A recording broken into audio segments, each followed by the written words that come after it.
Alors, dernière partie de ton message du jour, pardon. Oui, donc on te dit qu'il faut pas te renfermer. Par contre, voilà, c'est une période aussi que tu as dû vivre parce qu'il y avait voilà, des prises de conscience, mais aussi du repos à prendre. Tu devais te régénérer parce que tu as vécu des choses qui t'ont vraiment bouleversé, qui ont tout remué, je pense, et qui t'ont ramené dans des blessures aussi du passé.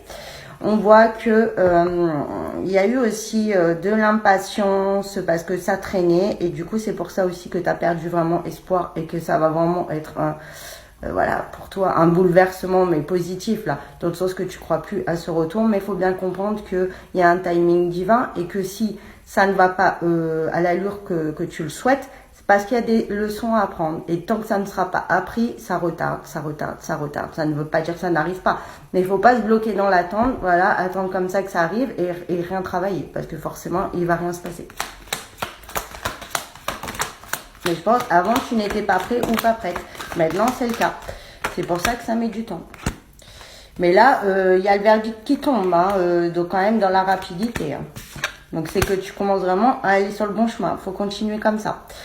On voit que tu avais aussi, voilà, là je sens vraiment un manque pas de foi, mais vraiment de perdre espoir, quoi. Voilà, tu as vraiment pris ça comme tu étais bloqué, comme un sacrifice, de te dire que tu as tout donné et que tu n'as rien reçu en échange. Donc oui, il y a une part de vérité, mais tu as mal donné aussi, dans le sens que trop donner, comme je t'ai dit, c'est pas bon. C'est pas bon, ça ne retient pas quelqu'un et il y a un déséquilibre. Il faut donner, mais recevoir aussi. Mais pour recevoir, il faut être dans une attitude de recevoir aussi. Faut pas être bloqué que voilà sur ces angoisses, à être tout le temps rassuré. Du coup, tu ne vois pas aussi les choses. Il faut savoir écouter. Ton autre a dû aussi te parler, te dire des choses, mais tu n'étais pas dans l'écoute. Tu étais là aussi. Il y a une part d'égoïsme aussi, de vouloir que combler son manque, son vide et ou ses blessures, de guérir.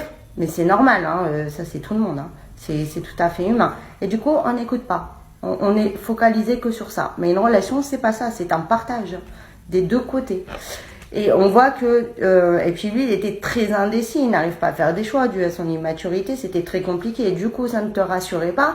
Et c'est le serpent, voilà, comme j'ai déjà dit dans mes autres vidéos, qui se mord la queue. On tourne en rond, et on n'avance pas.